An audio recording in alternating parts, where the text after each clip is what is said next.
for watching. Don't forget to like, comment, share and subscribe to Mufti Tariq Masood, famous scholar. قرآن کے الفاظ ہیں کہ دلائل کی دنیا میں یہ کیا ہو چکے ہیں؟ عاجز آ چکے ہیں. تو اب یہ کیا چاہتے ہیں؟ اے محمد صلی اللہ علیہ وسلم لَيُزْلِقُونَكَ بِأَبْصَارِهِمْ، یہ چاہتے ہیں آپ کو آپ کی نگاہوں سے گرا دیں، آپ کو اپنی نگاہوں سے گرا دیں. تو باطل کے پاس یہ حربہ ہوتا ہے کہ وہ شخصیات پہ آ جاتا ہے، شخصیت پہ آ جاتا ہے. آپ دیکھیں جتنے لوگ علماء کے خلاف اس وقت جمع ہو چکے ہیں، ڈرامے بنائے جا رہے ہیں، فلمیں بنائی جا رہی ہیں، قربانی کا مذاق اڑایا جا رہا ہے، ڈراموں میں قربانی کا مذاق اڑایا جاتا ہے. کیا مطلب ہے؟ دلائل کی دنیا میں جب آپ عاجز آ گئے نا تو لوگوں کے ذہن سے ایک چیز کا احترام اور وقار آہستہ آہستہ نکالو، ختم کرو. جب بھی کسی شخصیت کا احترام ختم ہوتا ہے اس کی بات کی ویلیو ختم. اس لیے اسلام میں ادب کی بہت اہمیت ہے، ویلیو ہے. دیکھو کچھ چیزیں گوروں نے، کیونکہ نیچر کو تو وہ بھی مانتے ہیں نا کہ نیچر کا کوئی آلٹرنیٹ نہیں ہے، وہ گورے اس کو فالو کرتے ہیں، حالانکہ وہ 100% اسلام کی تعلیمات ہے. آج جو یونیورسٹیوں میں کالجز میں تربیت دی جا رہی ہے وہ کیا ہے؟ چھوٹے بڑے کا ادب اور تمیز آہستہ آہستہ ختم، کہ بھئی سب ایک جیسے ہیں تو میں اس کی بات کیوں مانوں یا میں اس کو عزت کیوں دوں. آپ دیکھو فوج کا نظام کیا ہے، ایک فوجی کو اپنے آفیسر کی بے ادبی یا گستاخی کی قطعاً اجازت نہیں ہے. بلکہ یہاں تک بھی جو ہمیں معلومات ہیں کہ اگر کوئی آفیسر اپنے ماتحت سے اپنی عزت نہیں کرا سکتا تو یہ چیز اس آفیسر کی ترقی میں بھی رکاوٹ بنتی ہے. اس کی جو ہسٹری تیار ہوتی ہے نا اس میں یہ بات بھی نوٹ ہوتی ہے کہ اس کے ماتحت اس کی عزت نہیں کرتے. یعنی یہ آپ کا کمال ہے کہ آپ نے اپنے ماتحتوں سے اپنی عزت کروانی ہے. وجہ کیا ہے؟ اگر آپ کا ماتحت آپ کی عزت نہیں کر رہا، عین ممکن ہے وہ میدان جنگ میں آپ کی اطاعت نہ کرے. وہ کسی آفیسر نے کسی عام فوجی کو کہا کہ بھئی آپ، ایک مثال دے رہا ہوں کہ یہ کوئی آرڈر دیا، وہ کہہ رہا ہے سر میں نہیں کر رہا. وہ کیا کہہ رہا ہے؟ میں نہیں کر رہا، جاؤ جو مرضی کرنا ہے اکھاڑ لو. فوج میں یہ نظام نہیں چل سکتا. یہ کیا ہے بھائی؟ Order is order. وجہ کہ آج یہ بے ادبی کر رہا ہے، کل جب جنگ چھڑے گی اور اس کو آرڈر دیا جائے گا لڑنے کے لیے، اس موقع پر اگر یہ کہہ دیا اس نے کہ میں نہیں جا رہا، تو آپ کو پتہ ہے میدان جنگ میں لمحے خطا کرتے ہیں اور صدیاں اس کی سزا پاتی ہیں. یہ جو بغداد کی خلافت کا خاتمہ ہوا ہے نا، یہ علماء کی کوے کے حلال یا حرام ہونے کی بحث کی وجہ سے نہیں ہوا. یہ بھی لوگوں نے علماء کو بدنام کرنے کے لیے ایک شوشہ چھوڑا ہوا ہے کہ بغداد میں اس پہ مفتیوں کی بحثیں ہوتی تھی کوا حلال ہے یا حرام، اور یہ مسئلے ہوتے، مناظرے ہوتے تھے. بغداد کی خلافت کا خاتمہ اس بیس پر ہوا ہے کہ ایک شخص نے جو حکومتی لیول پر بہت اوپر تک پہنچ چکا تھا، وہ غدار تھا، وہ چنگیز خان اور ہلاکو خان سے ملا ہوا تھا. اس نے بارڈر کھول دیا تھا ہلاکو چنگیز خان کو حملہ کرنے کے لیے. غداری کی اس نے مسلمانوں کے ساتھ. وہ رافضی تھا، اس نے غداری کی اور اس نے کیا کیا؟ چنگیز خان کے لیے کیا کر دیا؟ راستہ بنا دیا. وہ جب راستہ کھل گیا وہ تو اس کی فوجیں، ورنہ کسی کا باپ بھی بغداد پہ قبضہ نہیں کر سکتا تھا. اتنی مسلمانوں کے اندر پاور تھی لڑنے کی. لیکن جب آرڈر ہی آ گیا اوپر سے اور راستہ کھول دیا گیا تو فوج ماتحت تو اپنے آفیسر کی کو فالو کرتے ہیں نا. تو ایک بہت پیک کے عہدے پہ پہنچا ہوا آدمی، اس نے کیا کی؟ بغاوت کی.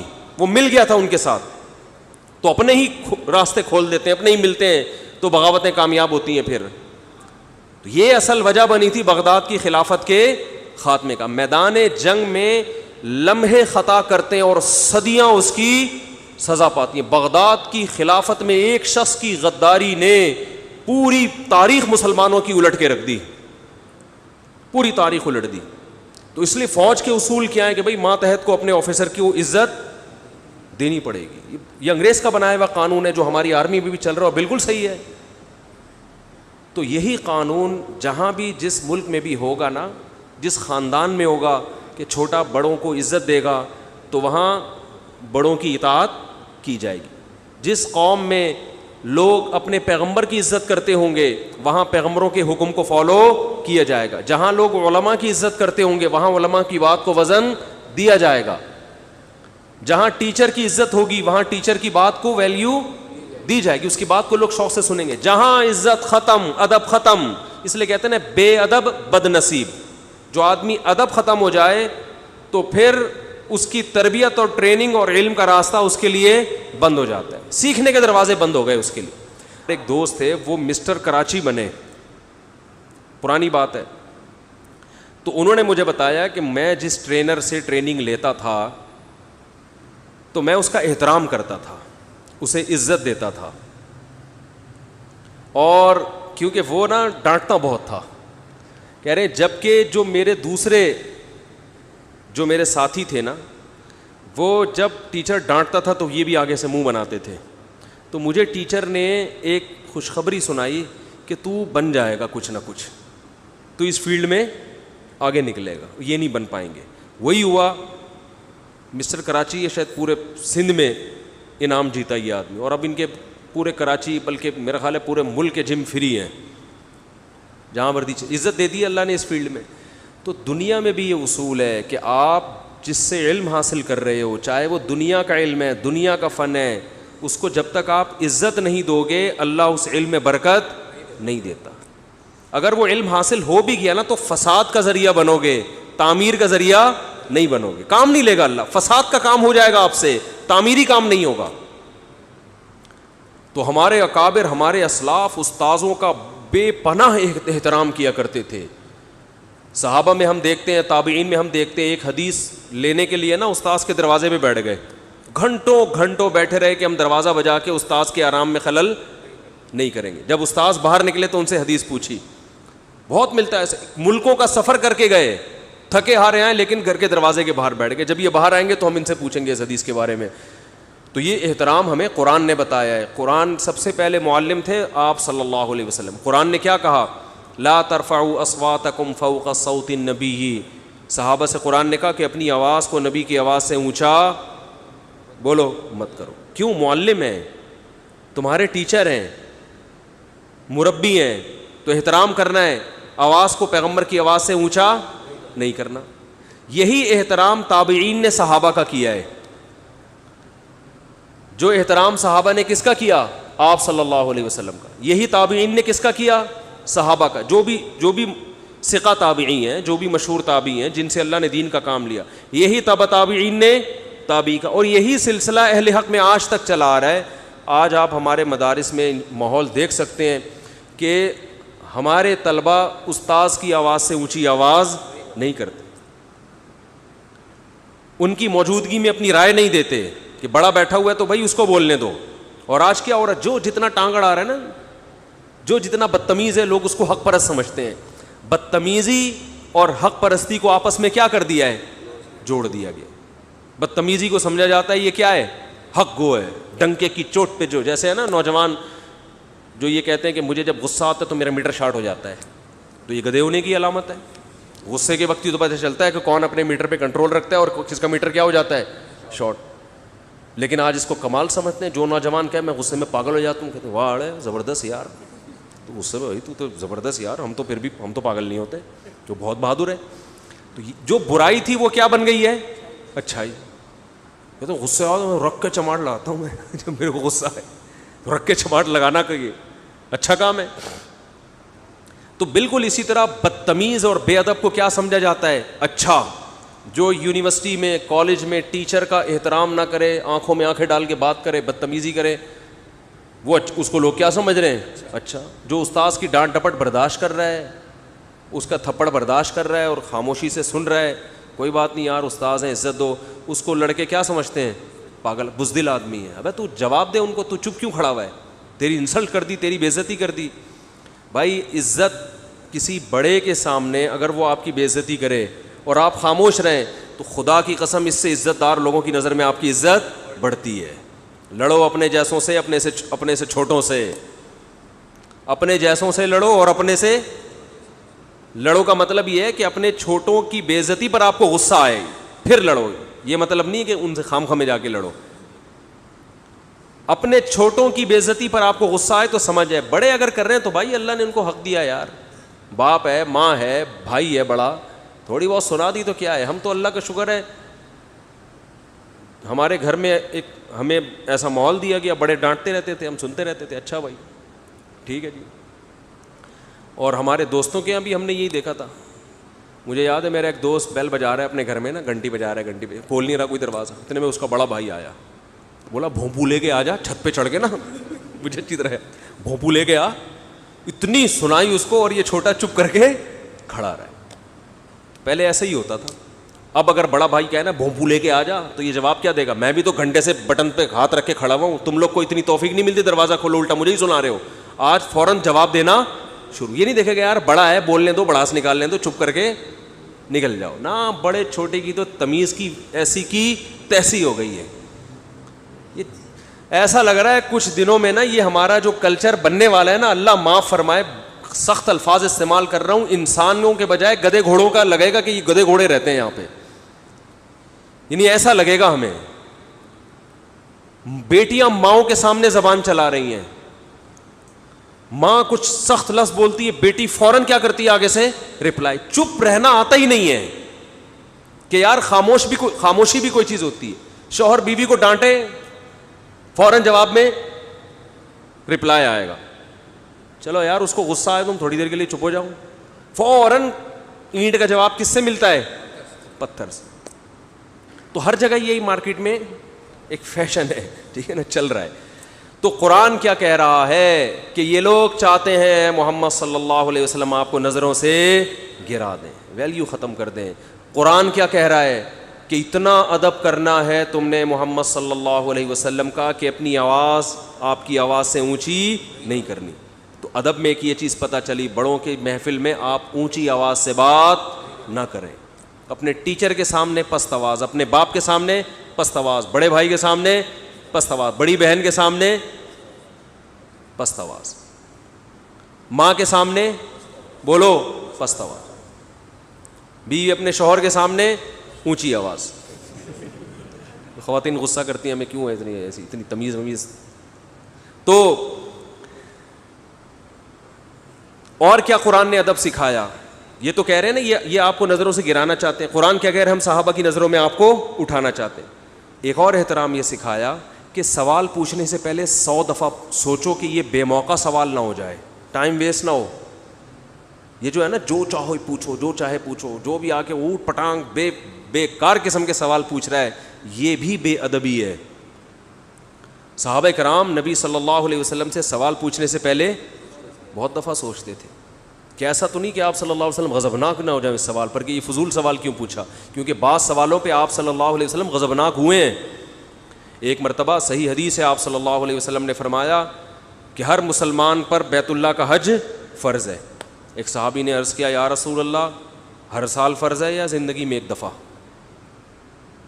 آپ صلی اللہ علیہ وسلم کا چہرہ غصے سے سرخ ہو گیا. فرمایا انما اذا امرتکم بشیء فاتقوا اللہ ما استطعتم, جب میں کسی بات کا حکم دوں تو جتنی اللہ نے استطاعت دی اس کے مطابق عمل کرو. اور فرمایا تم سے پہلی امتیں سوالات کی کثرت کی وجہ سے ہلاک ہوئی ہیں. ہر سال کون کر سکتا ہے حج؟ یہ تو پاسبل ہی نہیں ہے نا. پھر فرمایا اگر میں کہہ دیتا کہ ہر سال, تو تم پر کیا ہو جاتا؟ ہر سال فرض ہو جاتا. اس کو فقہا نے ایک دوسرے انداز میں بیان کیا ہے کہ جب بھی کسی کو کوئی آرڈر دیا جاتا ہے نا تو اس سے مراد ایک بار ہی ہوتا ہے. مثال کے طور پر میں آپ سے کہتا ہوں پانی لے کر آؤ, تو مطلب کیا ہے؟ بار بار تھوڑی, بس ایک بار لاؤ گے تو آرڈر کیا ہو جائے گا؟ ختم. دوبارہ کہنے کے لیے مجھے دوبارہ آرڈر دینا پڑے گا. تو جب قرآن نے یا نبی نے کہا کہ حج کرنا فرض ہے, اس کا ویسے ہی مطلب کیا ہے؟ ایک ہی مرتبہ فرض ہے. نمازیں تو 5 مرتبہ خود نبی نے بتا دی نا کہ دن میں, ورنہ نماز کا اگر آرڈر دیتے تو وہ بھی زندگی میں ایک دفعہ ہوتی, لیکن وہ تو اپنے عمل سے بتا دیا کہ نہیں روزانہ 5 دفعہ پڑھنی ہے. تو صحابہ دیکھ چکے تھے کہ آپ صلی اللہ علیہ وسلم ہر سوال پہ خوش نہیں ہوتے, غضبناک بھی ہوتے ہیں. تو اس لیے صحابہ خوفزدہ ہوتے تھے. ایک اور مشہور حدیث ہے بخاری مسلم کی, حضرت عمر رضی اللہ تعالیٰ عنہ فرماتے ہیں کہ ہم رسول اللہ صلی اللہ علیہ وسلم کی محفل میں بیٹھے ہوئے تھے. یہ میں اس لیے اتنی ڈیٹیل بتا رہا ہوں کہ ابا سے بھی سب کچھ پوچھ لیتے ہیں. اماں سے بھی, اماں کو غصہ آتا ہے مجھ سے یہ کیوں پوچھ رہے ہو, وہ لوگ کہتے ہیں ہم نے پوچھا ہے نا. ہر بات ہر ایک سے پوچھنے کی نہیں ہوتی. ابا سے پوچھ رہے ہیں دوسری شادی کب کر رہے ہو آپ, اماں کے سامنے. ابا کہے گا تو مجھے مروائے گا. ابا آپ کو غصہ کیوں آ رہا ہے, تو پھر کیا خوشی ہوگی اس کو؟ تو چھپڑ میں پوچھ لیتا, کنارے پہ جا کے پوچھ لیتا. اماں سے پوچھ رہے ہیں, اماں ابا کا ارادہ تو نہیں ہے کہیں, تو اس پہ ابا کو بھی غصہ آئے گا, اماں کو بھی غصہ آئے گا. تو کیسی باتیں کر رہے ہیں ہم. وہ ایک ساس تھی نا, اس کی بہو خاموش مزاج, شادی ہو کے آئی, کچھ بولتی نہیں تھی. تو ساس نے بہو سے کہا بیٹا کچھ بولا کر, بہویں بولتی ہنستی بولتی اچھی لگتی ہیں, گھر کی رونق ہوتی, چپ کر کے بیٹھی رہتی ہے, کچھ تو پوچھا کر, کچھ سوال پوچھ لے, کچھ بات کر لے. اس نے کہا چلو کل پوچھوں گی. 24 گھنٹے سوچتی رہی کیا پوچھوں. اگلے دن آگے پوچھتی ہے کہ اگر تیرا بیٹا مر گیا تو بھی تو مجھے اسی طرح عزت دے گی؟ اس نے کہا تو چپ ہی رہا کر, تو سوال پوچھا, سوال شروع کہاں سے کیا؟ بیٹے کو مارنے سے. یہ بول میں مر گئی تو تیرے بیٹے کا کیا ہوگا؟ تو ہر حق بات پوچھنے کی نہیں ہوتی.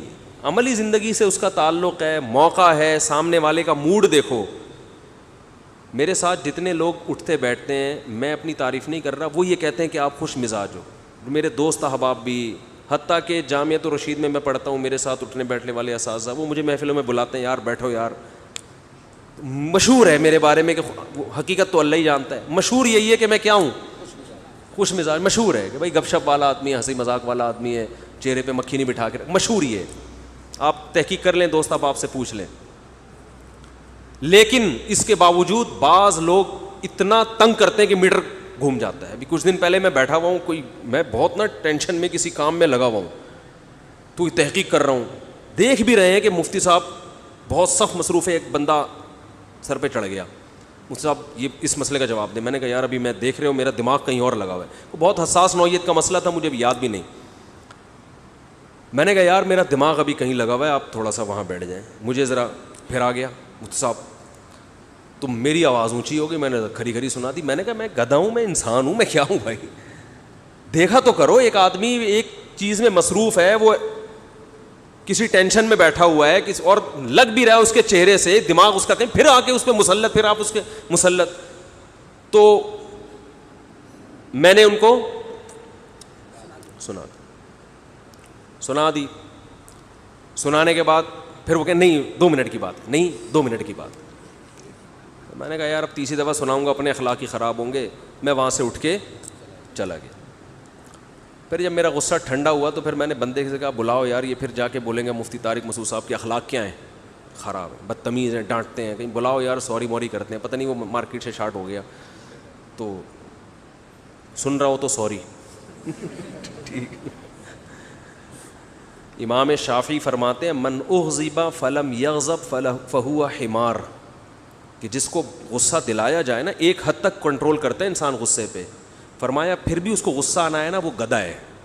گدھے کو جتنا لوڈ ڈال دو غصہ نہیں کرتا. بڑی حرکت ہے, تو گدھے والی کر رہا ہے. تو حضرت عمر, میں وہ واقعہ سنا رہا تھا حضرت عمر رضی اللہ تعالیٰ عنہ کا.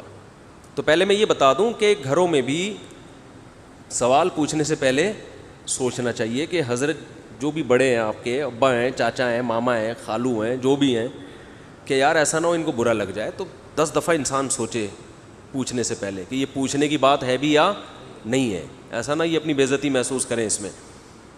تو حضرت عمر رضی اللہ تعالیٰ عنہ حدیث کے راوی ہیں, مشہور حدیث جس کو حدیث جبریل کہا جاتا ہے, کہ آپ صلی اللہ علیہ وسلم کی محفل میں ایک شخص آیا,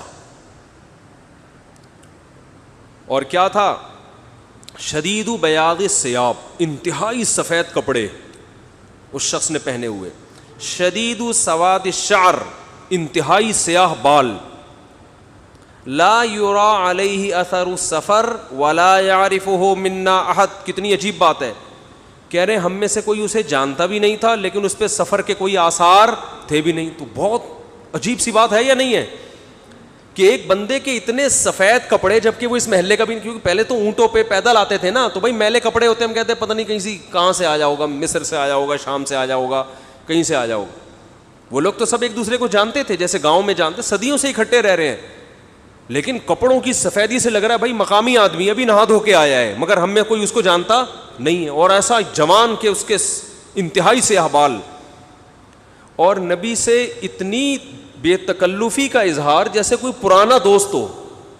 حتی اسند رکبتیہ الی رکبتیہ ووضع کفیہ علی فخذیہ, اپنے گھٹنے نبی کے گھٹنوں کے ساتھ ملا دیے, ایسے دو زانوں چپک کے بیٹھ گیا, اور اپنے ہاتھ اپنی یا نبی کی ران مبارک پہ رکھ دیے.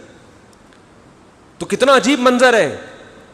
لیکن حضرت عمر فرماتے ہیں ہم میں یہ گویا حدیث کا مفہوم ہے کہ ہم میں ہمت نہیں ہوئی کہ نبی سے پوچھے کہ یہ کون ہے. بھائی دیکھ رہے ہیں بس جو بھی منظر ہے دیکھتے رہو, ہو کیا رہا ہے. بھائی نبی جب نہ اس کو ڈانٹ رہے ہیں نہ اسے کچھ کہہ رہے ہیں, ہوگا کچھ ہمیں نہیں پتا. اور پھر آگے کیا فرماتے ہیں کہ نبی سے سوال پوچھا, یا محمد اخبرنی عن الاسلام, آپ مجھے بتاؤ اسلام کیا ہے. تو آپ صلی اللہ علیہ وسلم نے بتانا شروع کیا, الاسلام ان تشہد ان لا الہ الا اللہ وان محمد رسول اللہ. سب صحابہ بیٹھے ہوئے ہیں, سب یہ منظر دیکھ رہے ہیں, مگر کسی کی ہمت نہیں ہے کہ وہ نبی کی مجلس میں پوچھ لیں. بھائی چپ کر کے دیکھتے رہو کیا ہو رہا ہے. ہم ہوتے 20 دفعہ ہم درمیان میں پہلے اس کو گریبان سے پکڑ کے باہر نکالتے ہیں, تو ہے کون, کس سے پوچھ کے آیا ہے, اور تو پہلے بتا, تو تیرے کپڑوں پہ نہ کوئی اثر ہے, جن تو نہیں ہے کہیں. بھائی دیکھ رہے ہیں کہ جب نبی کچھ نہیں کہہ رہے تو سب سے زیادہ اعتراض کس کو ہونا چاہیے تھا, نبی کو. تو نبی ہم سے زیادہ جانتے ہیں, تو جب وہ خاموش ہے تو ہم بھی کیا کریں, چپ کر کے بیٹھے رہے, آرام سے خاموشی سے بیٹھے رہے. اور پھر کتنا عجیب منظر کہ گھٹنے نبی کے گھٹنوں مبارک کے ساتھ ملا کے پوچھ رہے ہیں کہ اخبرنی عن الاسلام, آپ بتاؤ مجھے اسلام کیا ہے. تو آپ نے فرمایا اسلام یہ ہے کہ گواہی دو کہ اللہ کے سوا کوئی عبادت کے لائق نہیں, اور محمد صلی اللہ علیہ وسلم اللہ کے بندے اور رسول ہیں. وتقیم الصلاۃ وتؤتی الزکاۃ وتصوم رمضان وتحج البیت ان استطعت الیہ سبیلا. رمضان زکوٰۃ دو, رمضان کے روز نماز قائم کرو, زکوٰۃ دو, رمضان کے روزے, اور استطاعت ہے تو حج کرو. فرماتے ہیں اس نے کہا صدقتا, اے محمد آپ نے سچ کہا. حضرت عمر کہتے ہیں ہمیں اور عجیب, فعجبنا یسألہ ویصدقہ. بھائی سوال بھی پوچھ رہا ہے اور خود ہی کہہ رہا ہے سچ کہا, یہ تو امتحان لینے کے لیے آیا ہے. اور امتحان کس کا ہو رہا ہے, معاذ اللہ پیغمبر صلی اللہ علیہ وسلم کا. بھائی جو سوال پوچھتا ہے وہ یہ تو نہیں کہتا کہ آپ نے جواب بالکل صحیح دیا ہے, اس کا مطلب آپ کو تو پہلے سے پتا تھا, تو پوچھ کیوں رہے ہیں ہم سے. لیکن کسی صحابی میں یہ ہمت نہیں ہو رہی کہ نبی کے محفل میں سوال پوچھیں کہ یا رسول اللہ جب یہ پوچھا کیوں اس نے, یہ تو معاذ اللہ آپ کا امتحان لینے آیا گویا. پھر اس نے پوچھا, جبریل, وہ بعد میں پتہ چلا وہ فرشتے جبریل علیہ السلام تھے. پھر پوچھا کہ مل ایمان کیا ہے, مل ایمان. تو انہوں نے آپ صلی اللہ علیہ وسلم نے فرمایا ایمان یہ اللہ پر, اس کی کتابوں پر, اس کے رسولوں پر, اس کے فرشتوں پر, آخرت کے دن پر, تقدیر پر ایمان لایا جائے. صدقتا, سچ کہا. پھر انہوں نے پوچھا کہ احسان کیا ہے. پھر آپ نے فرمایا ان تعبد اللہ کأنک تراہ فإن لم تکن تراہ فإنہ یراک, اللہ کی ایسے عبادت کرو جیسے تم دیکھ رہے ہو, کیونکہ وہ تو تمہیں دیکھ رہا ہے. صدقتا, اس نے کہا بالکل سچ کہا. کہا متی الساعہ, قیامت کب آئے گی. تو آپ صلی اللہ علیہ وسلم نے یہ نہیں فرمایا لا ادری, مجھے نہیں پتا, کیونکہ آپ کو معلوم تھا کہ جیسے مجھے نہیں پتا سامنے والے کو بھی نہیں پتا. سمجھ رہے ہو, یہ کسی کو بھی نہیں پتا. تو یہاں آپ نے جواب میں یہ نہیں کہا مجھے معلوم نہیں ہے, بلکہ آپ نے بتا دیا کہ جیسے تمہیں معلوم نہیں ہے, یہاں تم صدقتا نہیں کہہ سکتے, جیسے مجھے معلوم نہیں ہے تمہیں بھی. اس لیے آپ نے فرمایا مل مسئول عنہا بأعلم من السائل. عربی بڑی خاندانی زبان ہے, خدا کی قسم. عربی جو ہے نا بڑی پیاری زبان ہے, کسی کو صحیح آتی ہو تو عربی کی بلاغت کا عربی میں ہی مزہ ہے. مل مسئول عنہا بأعلم من السائل, جس سے پوچھا جا رہا ہے وہ پوچھنے والے سے زیادہ نہیں جانتا. جس سے پوچھا جا رہا ہے وہ پوچھنے والے سے زیادہ نہیں جانتا. قرآن کی بعض آیتیں ایسی وجد والی ہیں نا کہ مزہ آتا ہے ان کو پڑھنے میں. جو موسیٰ علیہ السلام کو اللہ نے کہا تھا نا قلنا لا تخف انک انت الاعلی, اس کا اردو میں ترجمہ نہیں بنتا. موسیٰ علیہ السلام کے سامنے جب جادوگر تھے نا تو جادوگروں نے ہزاروں لاٹھیاں پھینکی, سانپ بن کے حضرت موسیٰ کی طرف دوڑنے لگیں. قرآن کہہ رہے فَأَوْجَسَ فِي نَفْسِهِ خِيفَةً مُوسیٰ, موسیٰ نے دل میں کیا محسوس کیا؟ خوف. دیکھو قرآن کے الفاظ یہ نہیں ہے کہ موسیٰ گھبرانے لگے, کیونکہ اگر گھبرانے لگتے نا دشمن پہ روب ختم ہو جاتا, دشمن کہتا ہار گئے. قرآن دل کی کیفیت بیان کر رہے ہیں. موسیٰ نے گویا اپنے ظاہر پہ کنٹرول کیا ہوا تھا, سمجھ رہے ہیں؟